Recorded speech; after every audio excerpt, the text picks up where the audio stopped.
power to fulfill vision. Certain necessary steps. Number one, ensure scriptural revelation backing for the vision. Whatever you trust God to do with you in this year, let at least a scripture or two give you the guarantee that it will come to pass. Jeremiah chapter 1 verse 11 and 12. And he said to Jeremiah, what seest thou? And he said, I see a rod of an almond tree. Moreover, the word of the Lord came unto me, saying, Jeremiah, what seest thou? And I said, I see a rod of an almond tree. Then said the Lord unto me, thou hast seen well, for I will hasten my word to perform it. Let the word back the vision, and God will bring that word to pass along with the vision. Let the word back the vision, and God will bring that vision to pass along with the word. Let God drop a word in your heart and in your spirit.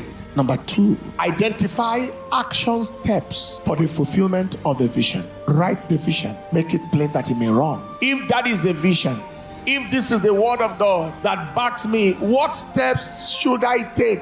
You can also receive that and trust God to give you inspiration at the place of prayer. Identify action steps in the fulfillment of the vision. Action steps. This is what to do, and this is how to do it. Number three, allocate time schedule for each action. This is what I will do to make the vision come to pass, and this is when this will be done. Number four, continually review the vision and the action.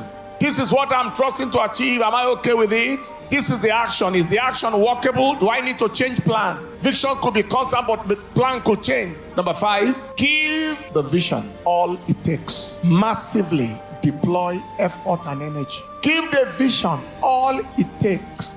Give the vision all you have got. You give it the energy, the time, the resources, whatever you've got to cause it to come to pass, that it may run that read at it. 6, never ever give up until it is realized. Even if it tarry, wait for it. Don't give up, that's the meaning. Wait for it. This thing must happen. Wait for it. 7, connect the vision to spiritual and prophetic power.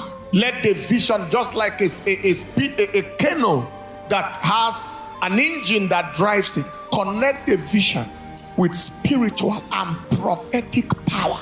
Ezekiel chapter 12 verse 22. Prophet was the one that was pushing the vision to happen. What is this proverb that they are saying in the land of Israel? That every vision is failing. I am here to announce prophetically, Ezekiel was saying, that the time is at hand and the effect of every vision shall be seen. The prophet was concerned that visions were failing, and he was deploying prophetic mantle to push it. When I say connect the vision to spiritual power, that means that you will rope that vision at the place of prayer and fasting. Push it with prayer. And then, of course, prophetic powering, the decrees, the declarations, and the covering of your prophet. And I stand here to announce every person who has experienced vision failure, the last shall be the last forever.